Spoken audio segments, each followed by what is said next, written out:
Next point आपल्याला बघायचा आहे events in sexual reproduction. Me heading देतोय इव्हेंट्स इन सेक्शुअल रिप्रोडक्शन. आता आपल्याला माहिती आहे की प्रत्येक ऑर्गॅनिझम मॅच्युरिटीला आला की तो प्रजनन करू शकतो. याचा अर्थ काय की ऑर्गॅनिझमचा जन्म झाल्यानंतर, मी काय सांगतो त्याच्याकडे व्यवस्थित लक्ष द्या, ऑर्गॅनिझमचा जन्म झाल्यानंतर तो ऑर्गॅनिझम त्याची ग्रोथ आणि डेव्हलपमेंट होत असते, म्हणजे त्याच्यामध्ये वाढ होत असते, प्रगती होत असते त्याच्या शरीरामध्ये. मग ती शारीरिक असेल, मानसिक असेल किंवा प्रजनन सक्षम बनणं हे ऑर्गॅनिझमच्या आयुष्यात येणारा सगळ्यात मोठी एखादा इव्हेंट आहे. म्हणजे काय तर तो ऑर्गॅनिझम स्वतःसारख्या दुसऱ्या स्पेसीजला जन्म देण्यासाठी सक्षम आहे, त्याच्यामध्ये ती ॲबिलिटी आलेली आहे. तर वेगवेगळ्या टाईपचे ऑर्गॅनिझम्स आहेत, म्हणजे फंगस आहे, प्लांट आहे, ॲनिमल्स आहे, त्याच्यामध्ये सुद्धा डायव्हर्सिफिकेशन भरपूर आहे. तरीसुद्धा सेक्शुअल रिप्रोडक्शनचे इव्हेंट्स हे सेम आहेत. जरी सेक्स ऑर्गन्स वेगवेगळ्या टाईपचे जरी असतील, मी काय म्हणतोय बघा, सेक्स ऑर्गन प्रत्येक ऑर्गॅनिझममध्ये वेगळे आहेत. फंगसमध्ये सेक्स ऑर्गन वेगळा आहे, प्लांटमध्ये सेक्स ऑर्गन वेगळा आहे, ॲनिमल्समध्ये सेक्स ऑर्गन्स वेगळे आहेत, तरीसुद्धा इव्हेंट्स मात्र एकच असणार आहेत. समजते काय बघा. आता for example, formation of gamete is called as a गॅमेटोजेनेसिस.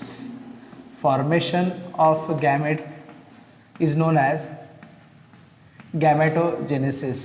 गॅमेटोजेनेसिसमध्ये काय होतं, स्पर्म तयार होतात आणि फिमेलमध्ये एग तयार होतं, बरोबर आहे. त्याच्यानंतरची जी प्रोसेस आहे ती फर्टिलायझेशनची प्रोसेस आहे. फर्टिलायझेशन म्हणजे काय, fusion of male and female gamete is called as a fertilization to form a single cell which is diploid, that is to an zygote which is the first cell of our life. This zygote undergo division, this zygote undergo mitotic division. Mitotic division त्याच्यानंतर तयार होतं embryo. Formation of embryo is called as a embryogenesis. लक्षात ठेवा, formation of embryo is called as a embryogenesis. ह्या ज्या events, हे जे आपण इव्हेंट्स बघायला लागलो आहे, हे सगळे इव्हेंट्स सेक्शुअल रिप्रोडक्शनमधलेच आहेत. मग तो ऑर्गॅनिझम फंगस असू दे, प्लांट असू दे किंवा ॲनिमल असू दे. शक्यतो सेक्शुअल रिप्रोडक्शन कुणामध्ये बघायला मिळतं, जे ऑर्गॅनिझम्स हायर ऑर्गॅनिझम्स म्हणून कन्सिडर केले जातात त्याच्यामध्ये आपण सेक्शुअल रिप्रोडक्शन बघत असतो. तर या सगळ्या ऑर्गॅनिझममध्ये सेक्शुअल रिप्रोडक्शन आपल्याला बघता येईल. पुढं जे टॉपिक येणार आहे ते ह्युमन रिप्रोडक्शन किंवा सेक्शुअल रिप्रोडक्शन इन अँजिओस्पर्मिक प्लांट, हे आपल्याला डिटेलमध्ये बघायचं आहे. पण प्रॉब्लेम असा आहे की थोडंसं सिक्वेन्स व्यवस्थित लागला पाहिजे, म्हणजे रिप्रोडक्शन जे आहे ते व्यवस्थित आपल्याला शिकता आलं पाहिजे. म्हणून रिप्रोडक्शनचा जो फुल पार्ट आहे त्याला 2 सब पार्टमध्ये डिवाईड केलेला आहे. एक प्रोसेस जी आहे त्याला आपण म्हणायचं pre fertilization process. Pre fertilization process. आणि दुसरी जी प्रोसेस आहे त्याला पोस्ट फर्टिलायझेशन प्रोसेस असं आपण म्हणतो. पोस्ट फर्टिलायझेशन प्रोसेस असं म्हणतो. आता प्री फर्टिलायझेशन, पोस्ट फर्टिलायझेशन लक्षात ठेवा. मी पुन्हा एकदा सांगतो, फर्टिलायझेशन याचा अर्थ काय, समजा ही एग आहे. एग म्हणजे कुठला, आता फॉर एक्झाम्पल ह्युमन एग आपण जर कन्सिडर केला तर ही यूकॅरियोटिक सेल आहे. This is called as a egg. याला मी एग म्हणणार आहे. याच्यामध्ये n नंबर ऑफ क्रोमोझोम्स आहेत, म्हणजे गॅमेट्स हे नेहमी कशा असतात, हॅप्लॉइड. ह्याच्यामध्ये n number of chromosomes present आहेत. याला येऊन फ्यूज कोण होणार, याला येऊन फ्यूज स्पर्म होणार. स्पर्म हा सुद्धा कसा आहे तर हॅप्लॉइड आहे, म्हणजे ह्याच्यामध्ये सुद्धा काय 23 क्रोमोझोम्स आहेत. आणि ते दोन्ही फ्यूज झाले की त्याच्यापासून काय तयार होत असतो, झायगोट तयार होत असतो. म्हणजे हा जो इव्हेंट आहे हा फर्टिलायझेशनचा इव्हेंट झाला. याला आपण काय म्हणणार आहे, फर्टिलायझेशनचा इव्हेंट. फर्टिलायझेशन. ओके. आता प्री फर्टिलायझेशन आणि पोस्ट फर्टिलायझेशन. फर्टिलायझेशनच्या आधी ज्या गोष्टी घडतात त्याला आपण प्री फर्टिलायझेशन इव्हेंट्स असं म्हणतो. फर्टिलायझेशनच्या आधी, आता गॅमेट फॉर्मेशन, फर्टिलायझेशन व्हायच्या आधी गॅमेट तरी तयार झाले पाहिजेत, म्हणजे गॅमेटोजेनेसिस हे कशात येणार आहे, प्री फर्टिलायझेशनमध्ये येणार आहे. आणि एम्ब्रियो फॉर्मेशन म्हणजे फर्टिलायझेशन झाल्यानंतर काय तयार होणार, झायगोट तयार होणार. आणि झायगोटपासून काय तयार होणार, एम्ब्रियो तयार होणार. तर पोस्ट, त्याला म्हणायचं पोस्ट फर्टिलायझेशन इव्हेंट. आता एक गोष्ट लक्षात ठेवा, ज्यावेळेस गॅमेटोजेनेसिस होतं त्यावेळेस सेल 2n असतो, त्याचं काय होणार आहे, एन आणि एन होणार आहे. आणि हे गॅमेट तयार होणार आहे. तर ही डिव्हिजन कुठली आहे? मिओसिस आहे. ही डिव्हिजन कुठली आहे? मिओसिस आहे. आणि 2n हा झायगोट आहे. 2n हा काय? झायगोट आहे. आणि त्याचा एम्ब्रिओ तयार होतो. त्याचा काय तयार होतो? एम्ब्रिओ तयार होतो. म्हणजे ही प्रोसेस कुठली आहे? मायटॉसिस प्रोसेस आहे. कुठली प्रोसेस आहे? मायटॉसिस. म्हणजे एक गोष्ट इथं लक्षात आली का बघा, सेक्शुअल रिप्रोडक्शनमध्ये दोन्ही गोष्टी आहेत. मिओसिससुद्धा असणार आहे, मायटॉसिससुद्धा असणार आहे. आता आपण टप्प्याटप्प्याने प्री फर्टिलायझेशन म्हणजे काय आणि पोस्ट फर्टिलायझेशन म्हणजे काय हे आपल्याला डिटेलमध्ये बघायचं आहे. नेक्स्ट पॉईंट जो आपल्याला बघायचा आहे त्यामध्ये NCERT पेज नंबर, मी इथं पेज नंबरसुद्धा लिहिलेला आहे, page number 10 to 11 NCERT pre fertilization event फक्त आपल्याला बघायचं आहे. आता फर्टिलायझेशन म्हणजे आपल्याला कळालं आहे की बाबा ऑर्गॅनिझममध्ये सेक्शुअल रिप्रोडक्शनच्या वेळेस स्पर्म आणि एग हे दोन्ही एकमेकांना फ्यूज होतात, त्याला आपण फर्टिलायझेशन असं म्हणतो. मग फर्टिलायझेशनच्या आधीचे जे इव्हेंट्स आहेत, the events just before to the fertilization is called as a pre-fertilization event or pre-fertilization process. It mainly having two events in that. First is gametogenesis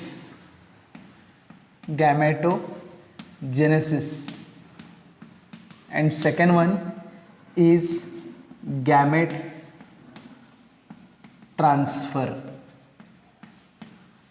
Gametogenesis and gamete transfer. Now what mean by the gametogenesis? Formation of gamete is called as a gametogenesis.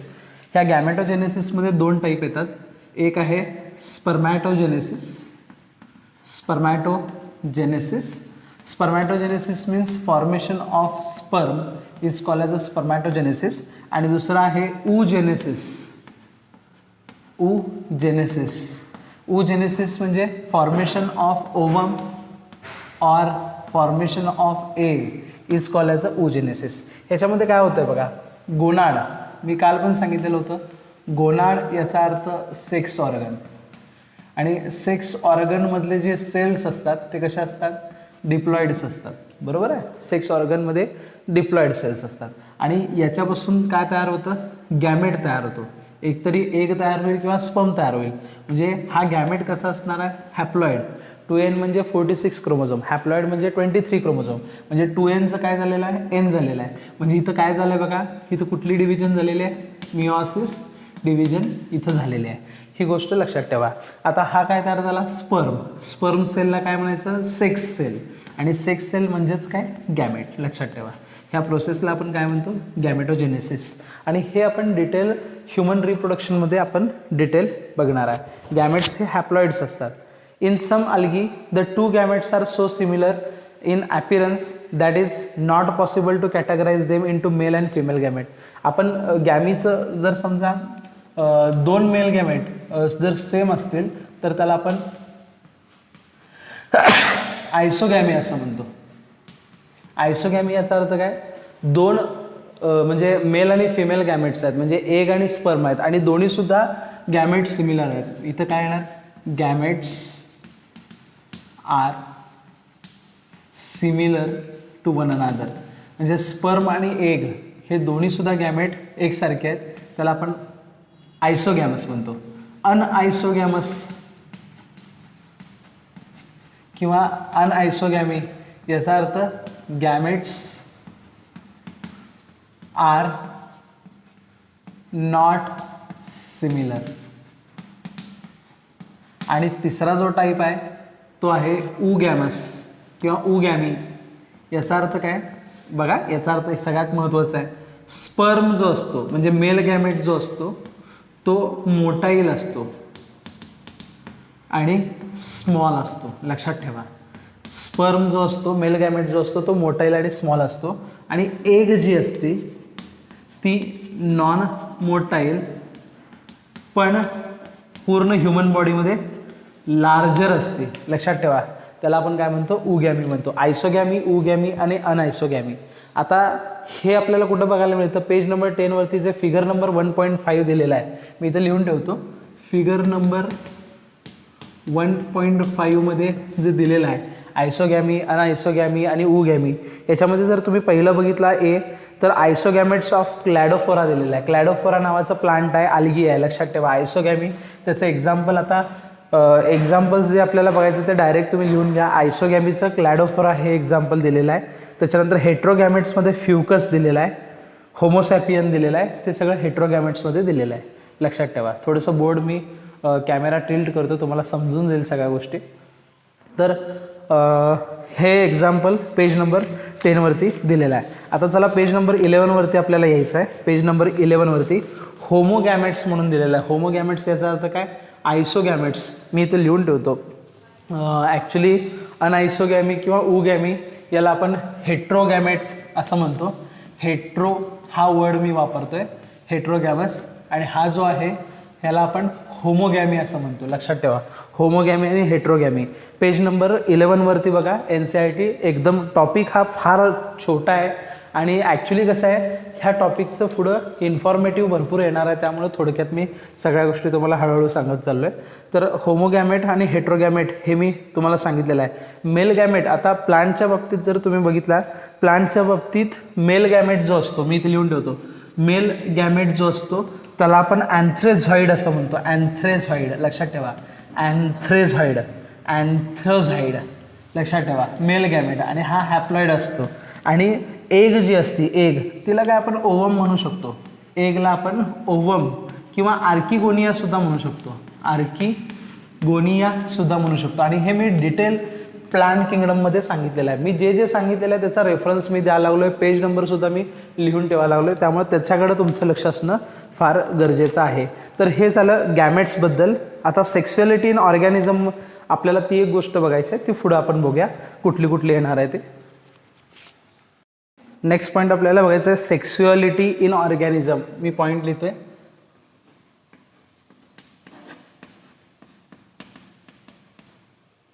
सेक्स्युअलिटी in organism. Sexuality in organism. Now what is the sexuality of organism? Sexuality of organism म्हणजे काय आहे हे आपल्याला बघायचं आहे. The sexual reproduction in organisms generally involves the fusion of gametes. हे आपल्याला माहीतच आहे.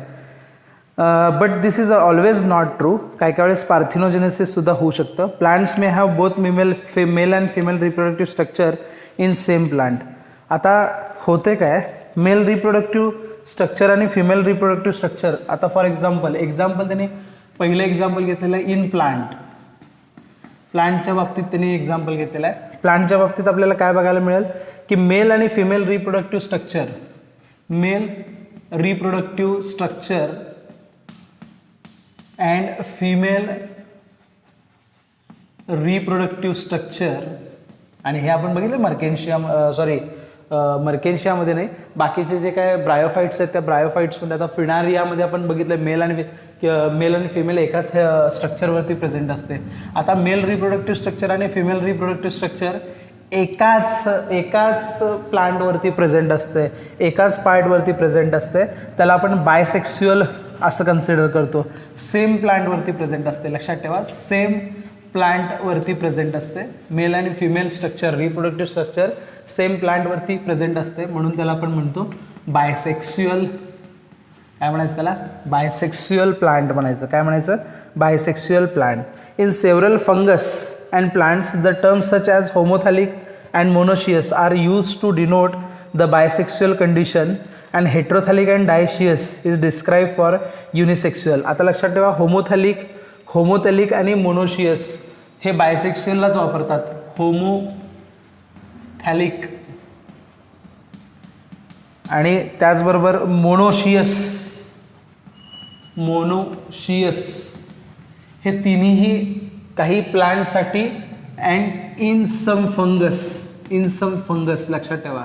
In some fungus, in plant or in some fungus. आपण हे बायोलॉजिकल क्लासिफिकेशनच्या वेळेस सुद्धा बघितलेलं होतं आणि त्याचबरोबर आपण किंगडम प्लांटीच्या वेळेस सुद्धा मी तुम्हाला सांगितलेलं होतं. कसं होतं, एकाच थॅलसवरती बघा, आम्ही काय म्हणतो, एकाच थॅलसवरती मेल आणि फिमेल येत असेल तर थॅलस एकच झाला, म्हणून त्याला आपण काय म्हणतो, होमोथॅलस म्हणतो. बायसेक्स्युअल म्हणजे काय, दोन्ही सेक्स ऑर्गन एकाच ह्याच्यावरती प्रेझेंट आहेत, एकाच थॅलसवरती प्रेझेंट आहेत, म्हणून बायसेक्स्युअल किंवा त्याला मोनोशियस असं म्हणलं जातं. पण जर समजा वेगवेगळ्या स्ट्रक्चरवरती प्रेझेंट असेल, समजा आता फॉर एक्झाम्पल हेट्रोथॅलिक डायशियस टर्म जर यूज केली तर त्याच्यासाठी, म्हणजे आता फॉर एक्झाम्पल समजा बायसेक्स्युअल आहे, एकावरती एक जर सेक्स असेल तर त्याला आपण काय म्हणतो, युनिसेक्स्युअल असं म्हणतो. त्यालाच आपण काय म्हणतो, हेट्रोथॅलिक. हेट्रोथॅलिक का म्हणायचं, कारण दोन वेगवेगळे थॅलस आणि डायोशियस म्हणायचं. काय म्हणायचं त्याला, डायोशियस म्हणायचं.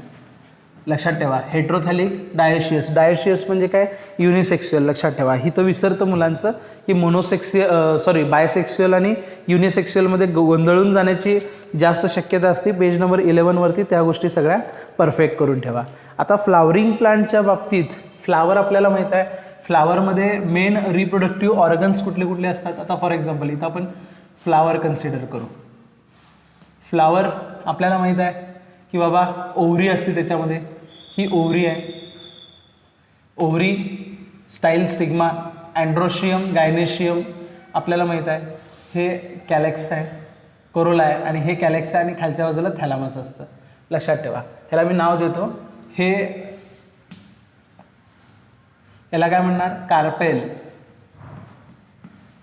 ह्याला काय म्हणणार, स्टॅमेन, किंवा कार्पेलला आपण पिस्टिल सुद्धा म्हणू शकतो. हे काय, कोरोला. हे काय, कॅलेक्स. हे थॅलामस. आणि खालच्या बाजूला काय ते पेटिओल म्हणणार का, आणि काय म्हणणार त्याला, याला काय म्हणायचं, देठ असतं त्याला काय म्हणायचं, पेडंकल म्हणायचं, काय म्हणायचं. मॉर्फॉलॉजी परफेक्ट असणं फार गरजेचं आहे. पेटिओल म्हणणार, पानाचं देठ, फुलाचं देठ, इन्फ्लोरसनचा स्टॉक, काय म्हणायचं. गोष्टी व्यवस्थित क्लिअर करून घ्या, सगळ्यात महत्त्वाचं आहे. कारण तुमचं माझं कॉन्टॅक्ट बऱ्याच दिवसापासून नाही आहे, सगळ्या गोष्टी विसरलेल्या आहेत. निगेटिव्ह लोकांच्यात राहू नका, गॉसिप करू नका, सगळ्यात महत्त्वाचं आहे. अभ्यासाकडे लक्ष द्या, सगळ्यात महत्त्वाचं आहे. कोरोना हा संपणार नाही आहे, कोरोना हा कुठं ना कुठं राहणारच आहे. त्यामुळे गॉसिप करण्यात कुठलीही गोष्ट महत्त्वाची नाही आहे, मला वाटत नाही महत्त्वाचं आहे. आपल्या फोकस, आपण एम विसरलेलो आहे ह्या 4-5 महिन्यात.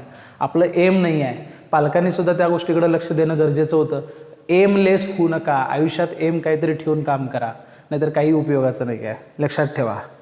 त्याच्यानंतर पिस्टिलेट फ्लावर, स्टॅमिनेट फ्लावर. पिस्टिल कशाला म्हणायचं, स्टॅमिन कशाला म्हणायचं, हे सगळ्या गोष्टी मॉर्फॉलॉजीमध्ये झालेल्या आहेत ऑलरेडी.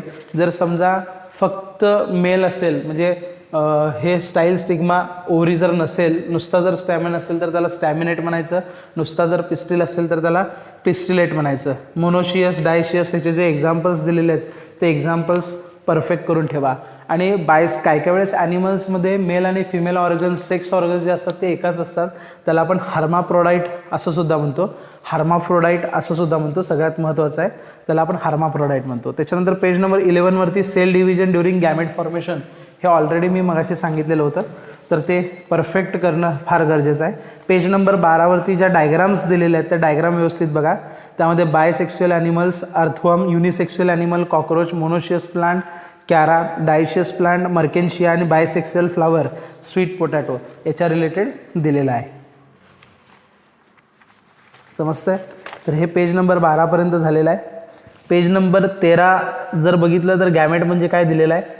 आता लक्षात ठेवा, एक तुम्ही इथं बघू शकता, डायरेक्ट मी दाखवतोय, ह्या गोष्टी तुम्ही बघू शकता. दिसतंय, क्रोमोझोम नंबर इन मिओसाइट. मिओसाइट म्हणजे काय, डिप्लॉइड, जिचं डिव्हिजन झाल्यानंतर त्याच्यापासून गॅमेट्स तयार होणार आहेत त्या सेलला आपण मिओसाइट्स म्हणतो. तर मिओसाइटचा नंबर दिलेला आहे आणि क्रोमोझोम नंबर दोघांच्यातले दिलेले आहे. आता ह्युमनमध्ये डिप्लॉइड सेलमध्ये किती क्रोमोझोम असतात, 46 क्रोमोझोम असतात. आणि क्रोमोझोम नंबर इन गॅमेटमध्ये किती असतात, 23. हाऊस फ्लाय 12, तिकडं 6.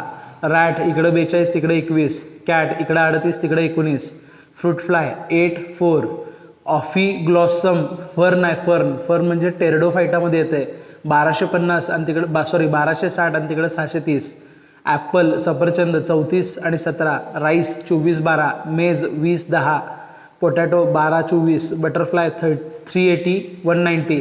ओनियन 32-16. तर हे सगळे काय आहेत, क्रोमोझोम नंबर आहेत. तर ह्या सगळ्या गोष्टी आपल्याला करून घ्याव्या लागणार आहेत. व्यवस्थित कळाले, हे सगळं नोटबुकमध्ये लिहून ठेवा. नेक्स्ट पॉईंट आपल्याला बघायचं आहे, गॅमेट ट्रान्सफर, समजा ऑर्गॅनिझम ए ही फिमेल आहे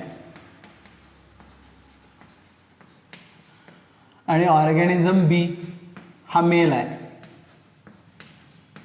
ह्या फिमेलनं तयार केलं गॅमेट एग, मेलनं तयार केलं स्पर्म, दोन्ही सुद्धा हॅप्लॉइड.